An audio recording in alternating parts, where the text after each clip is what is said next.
welcome to the second edition of Changing India, where we're exploring the transformation in lives of people and societies.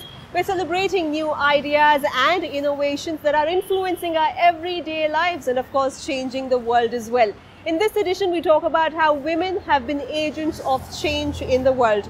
From Barkha Kaul, who has broken every barrier to become one of the most popular DJs in the country, to a group of women who are using traditional cooking techniques and putting it to commercial profit, to the art of Dastangoi that has been brought back to life by women.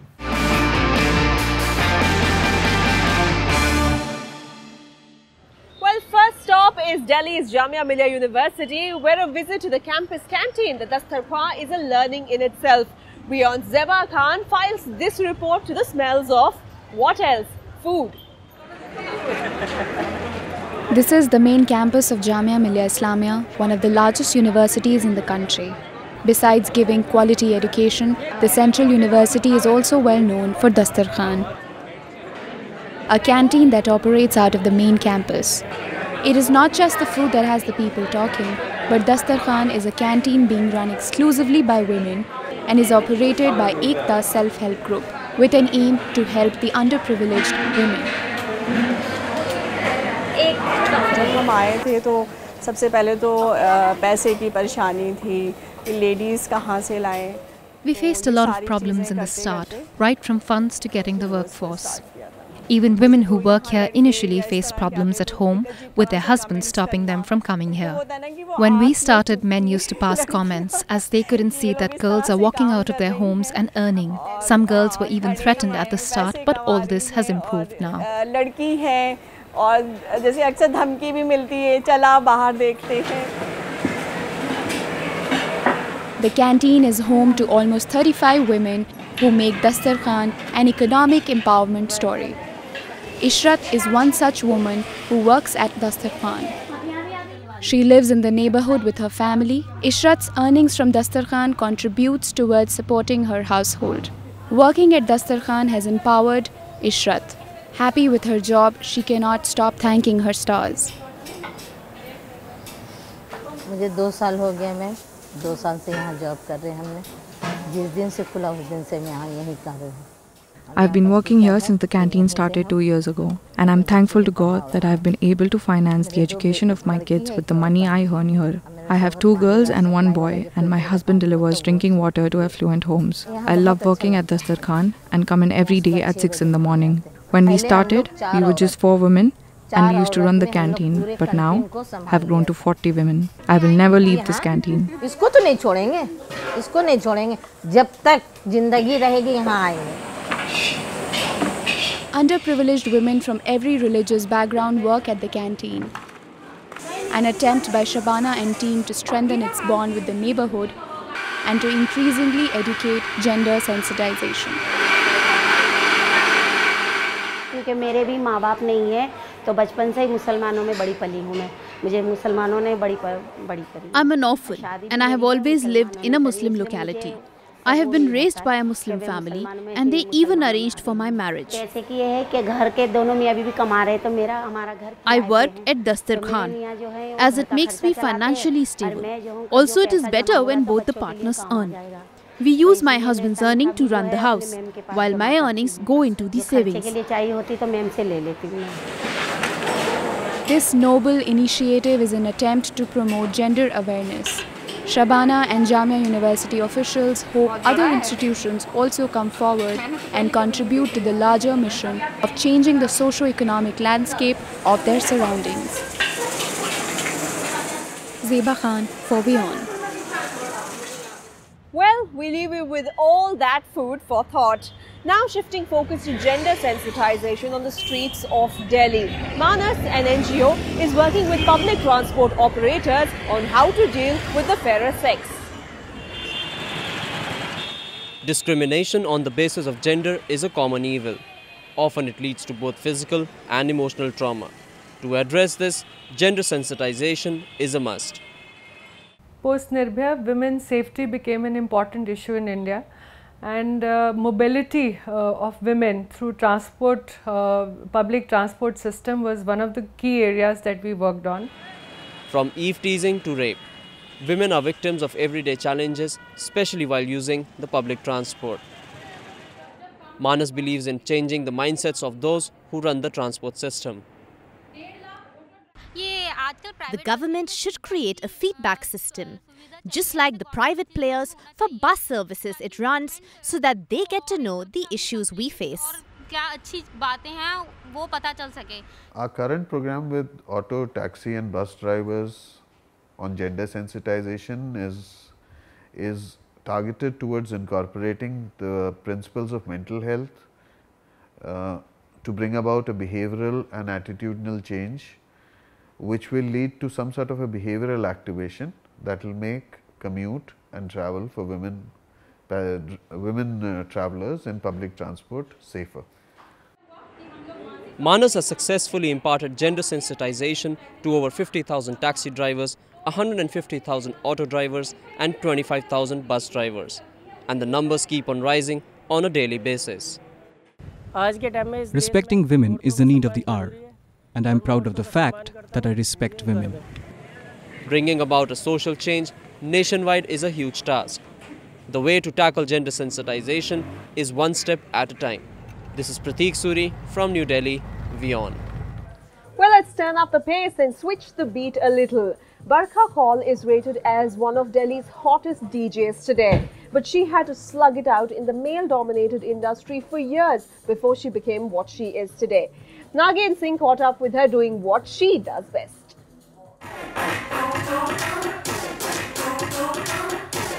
Indian parties are incomplete without the presence of a DJ. Mostly considered a profession dominated by the males, women DJs are now making their tunes heard in the industry. Tonight I'm going to spin a lot of Bollywood and commercial music for all of you. So let's get inside and dance on the dance floor. Come on everybody, let's groove tonight. Barkha Kaul has been DJing for almost a decade now and has seen the tide change.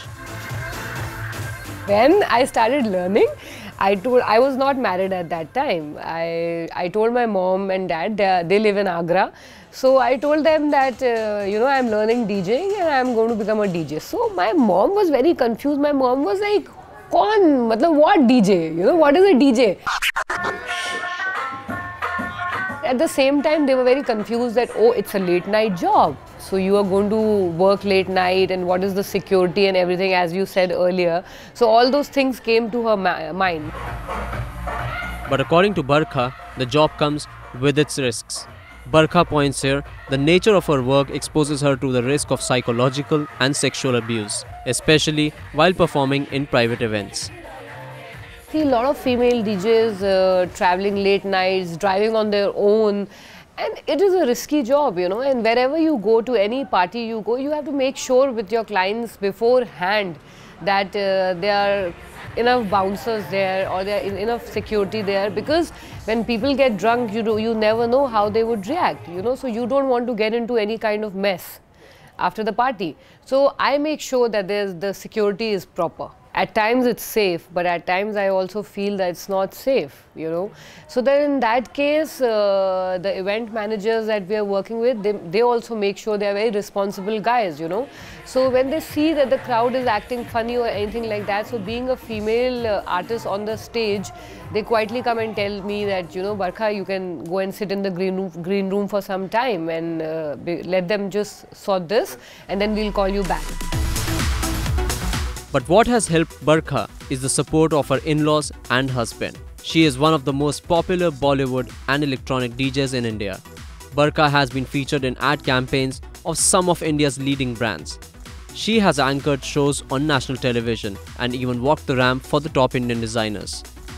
Initially it was difficult because one day she comes up to me and she says, I want to be a DJ. I'm like, why, since she was doing so well in modeling. I've been taking care of all the PR, all the relations with the club where she has performed with all the agencies. I take care of the bookings, traveling, everything. She just goes there as an artist, she performs on the stage and that's about it.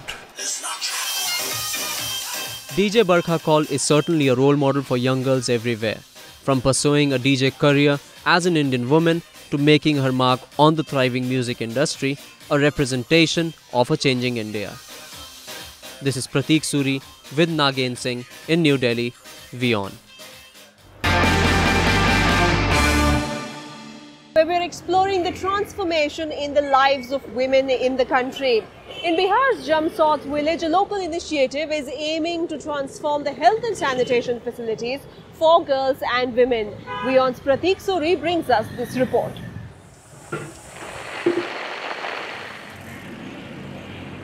The village of Jumpshot in Bihar's Danapur district is home to quite a revolution, a movement that has been led by the women living here.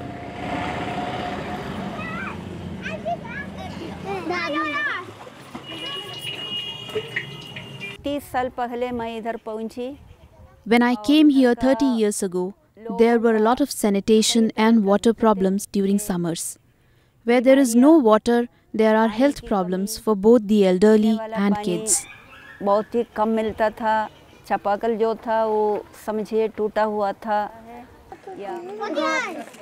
Within these challenges, Sister Sudha saw an opportunity for change. Her first priority was to encourage education and provide villagers with proper sanitation units. Over time, however, there was one issue that she realized needed urgent attention. Women's health here was in a bad condition due to ignorance in menstrual sanitation. Women resorted to life-threatening means during periods. This led to the birth of Anandi pads in Jumpshot Village.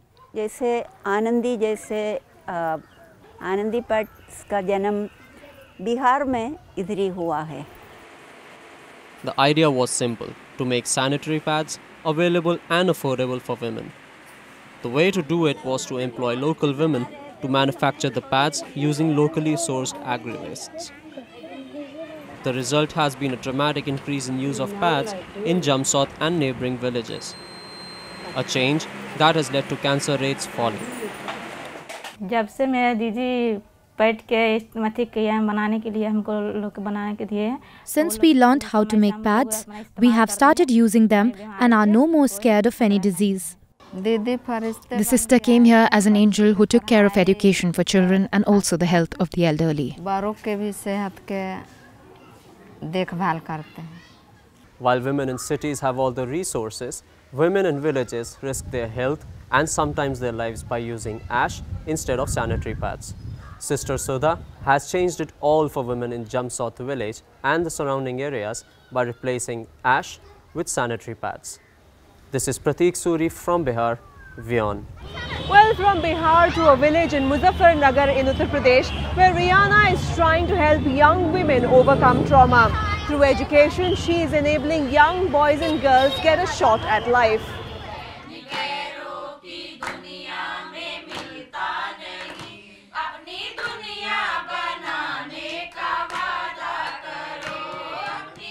It's a regular morning at Rihanna Adib's NGO in Muzaffarnagar. The workers have a long day ahead. Soon they'll set out to get signatures for a petition on domestic violence, knowing that they'll be driven away from most houses. 52-year-old Rihanna runs a women's rights NGO called Astitva in this politically and communally volatile district of western Uttar Pradesh. We work towards making women aware of government policies. Women here don't know what their constitutional rights are. We educate them in that domain. We help women in getting legal aid. Astitva has a right-centric approach. Our work is more like a movement, a struggle. Our agenda is to stop violence against women and do away with gender inequality. Activism was not Rihanna's first choice. She was raped when she was 5 and married off before she turned 18. The birth of her 5 daughters led to harassment from those around. She says that all this made her take up the struggle to carve out her identity in an orthodox Muslim family. I have been subjected to all kinds of violence, including sexual violence. I learned about feminism after coming in contact with different women's movements. I learned from the leaders of these movements.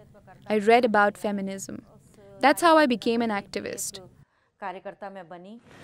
However, calling for women's rights in a region where Hindus and Muslims are at loggerheads most of the times can be a daunting task. Religious bodies are a direct authority in many areas and threats from them are frequent. There is Deoband on one side and Haridwar on the other. So even the religious bodies have a great control. They keep sending fatwas against women. In the last 5 years, groups like Bajrang Dal have become stronger in the area. They beat up boys and girls on Valentine's Day. Rihanna says that in the midst of the political and communal tension in Muzaffarnagar, it's the women who suffer. Their issues take a back seat. During the 2013 Muzaffarnagar riots, Rihanna's NGO was instrumental in calling for police action against crimes perpetrated on women. Today, they await sentencing on 7 cases of rape. Reshma was one of the many girls who trafficked from West Bengal and Bihar into the district to marry men much older than them. Her husband died, leaving behind the mother of 6 in the midst of a property dispute. Helped by Rihanna, she now volunteers for Astitwa and earns her own living. I was beaten up by my husband's family. Someone asked me to approach Rihanna. She helped me with the court case. Men like Arpit have now joined Rihanna in working for women's rights. Sensitizing other men is a part of their job. People in the village pass comments at me. They disregard my work and say it's not a fitting job. They say women shouldn't run households. Being a women's rights activist in Western UP is not that easy. It records the highest rates of crimes against women, and many of the villages here are under the control of the Khap and Caste panchayats, which are known to be patriarchal. Shunning the tags of a rape survivor and a woman from a minority community, Rihanna Adib is fighting the odds to help women of this region become strong and empowered individuals. In Muzaffarnagar with video journalist Shekhar, this is Dharvi Vaid for WION. Dastan Goi was a lost Urdu storytelling art form until its re-emergence a few years back. And leading the revival is Fauzia Dastango, India's first female Dastango. Here's her story. Dastan Goi is an Urdu oral storytelling art form that dates back to the 16th century. One of the earliest references to Dastan Goi in print is a 19th century text containing 46 volumes of the adventures of Amir Hamza, titled Dastane Amir Hamza. In India, what is Katha in Hindi is Dastan in Urdu. From Arabia and Persia, this art form came to India. Then these texts got translated into Urdu and have been a part of the Indian history for a very long time. Dastan is the most effective way of representing culture. Dastan has been a long followed tradition between the end of the 19th and the beginning of the 20th century. Dastans were heard everywhere during this time. However, in the last 50 years in India, this art form nearly went extinct. In the last decade, however, this art form has witnessed a revival of sorts. One of the most well-known modern-day Dastangos in India is Fauzia. But her journey to fame has not been an easy one. Well, it was very difficult. My mother was not able to understand this. Most of the women in my family are mainly into teaching and academics. Forget performing arts. Beyond teaching, women are not considered worthy of any other occupation. Your daughter leaves around 8 a.m. in the morning and comes back at 11 p.m. In Old Delhi, in an Islamic background, it's not easy. For scholars, performers like Fauzia are reclaiming a space that women should have rightfully commanded. Earlier, the grandmothers used to recite the tale of kings, conquerors, of fairies, gods and jinns. That is what men heard from them and recited outside in the neighborhood, as male dastan goes in the court of kings and emperors. But the main foundation to this tradition in reality is, and has always been, the women. Their voice is something that commands more attention. And a dastango's voice is what is a real magic. Despite her growing fame, Fauzia acknowledges that the performances aren't a viable source of income. For her, this is a labor of love through which she desires to return Dastan Goi to its old glory. There is not much money involved in this. You don't get paid well as usual. I got recognition when I started working alone and started my own Dastan Goi, the storytellers, and quit my job in 2014. My power is not Amir Hamza's tales. Even though I continue doing modern Dastans but have always kept the flavor of Old Delhi intact in terms of languages and spirit of the text. I want to make it an art form of the street and lanes. As a female Dastango, I want to go to remotest places of the country and perform there, telling the people their own stories. The people's stories in the format of Dastan Goi. From a conservative setup to a stage performer, Fauzia's tale is finally being heard. Perhaps in her endeavour, she can not only revive a lost art, but also inspire others like her to follow their dreams. In New Delhi, Shubhankar Basu, WION. That's all we have in this edition of Changing India. Do check out our website wionnews.com for all these stories and much more. Also follow us on various social media platforms. As always, news and updates will continue on WION. Stay tuned.